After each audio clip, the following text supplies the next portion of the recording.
Беше септември 91 година. Кај секој од вас радост затоа што конечно ние македонците се изборивме за своите правдини, за своја држава име, своја армија, знаме, институции кои сами можеме да ги развиваме, за чест која од нас зависи. Радост дека сите ние можеме да бидеме своји на своето. Генерации ќе се образуваат во наши институции, ќе имаме свое здравство кое ќе биде квалитетно. Нотите и текстот на меморија се слушаа на Скопскиот плоштад, таму кај што вечно сонце сјае, таму е Македонија, народ и земја што ги сакам јас. Стихови на големата надеж и желба да се биде свој на своето. 28 години потоа остана многу малку од тој ентузијазам. Многу малку од луѓето денес се среќни и задоволни од она што го имаме. Поминав преку 13.000 километри од почетокот на кампањата. Се сретнав со многу наши сограѓани. Разговаравме за нивните проблеми, за она што ги мачи, тишти. Слушнав и за критиките кон оваа власт, но и за работата на претходните.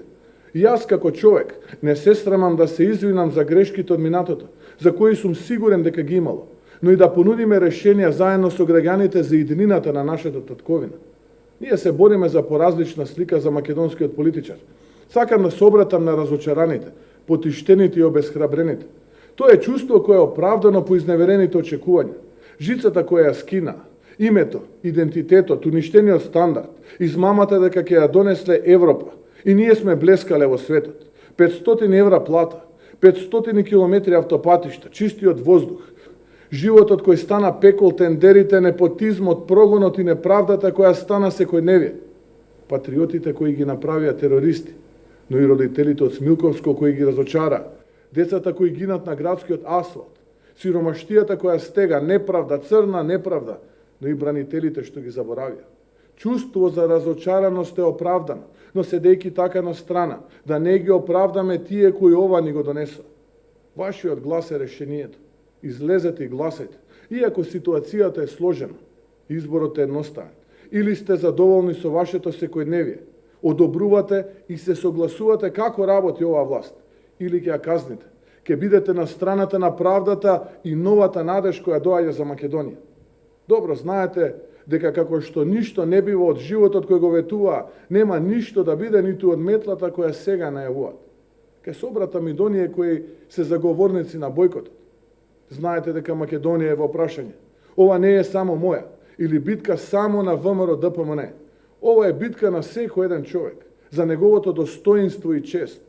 И можеби со нас имате многу причини да имаме различни погледи и ставови, но на нас не обединува борбата за Македонија, борбата за татковината.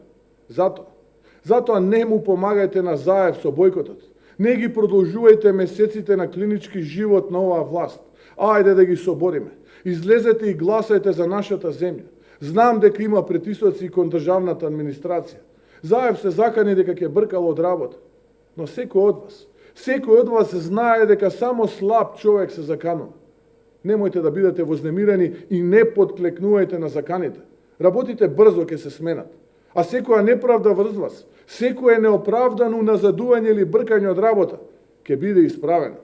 А ќе има и одговорност на оние кои нанесуваат неправда. Тоа ви го ветувам. Излезете и гласајте. Почитувани сограѓани, да чекориме сигурно, да чекориме европски, еден со друг. Гордана Силјановска-Давкова изборот. Гласот за незе е глас за честит човек, жена со кредибилитет. Имаме шанса председателка да биде чувар на интересите на Република Македонија и секој незин човек. Вашиот глас во политиката.